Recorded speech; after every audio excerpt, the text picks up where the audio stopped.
Mabuhay! Welcome sa podcast kung saan kinikilala natin ang mga batang manunulat na nagdadala ng pagbabago sa kanilang komunidad. Sa episode na ito, pag-uusapan natin kung paano ang isang simpleng kwento ay maaring maging daan para sa mas malaking pagbabago.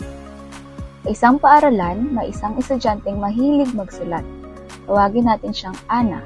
Napansin niya ang kakulangan ng aklat sa kanilang silid-aklatan.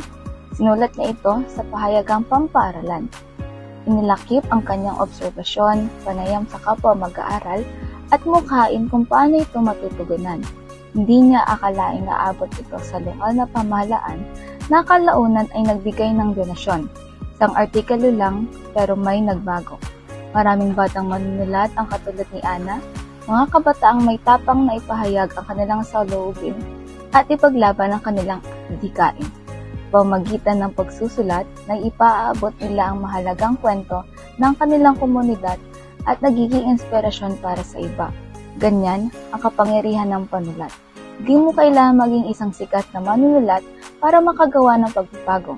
Isang kwento, isang boses, pwedeng magbukas ng isipan, magpakilos ng iba at magbigay ng pag-asa.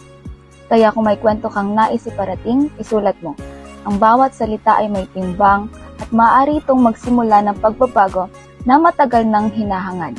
Salamat sa pakikinig at hanggang sa muli.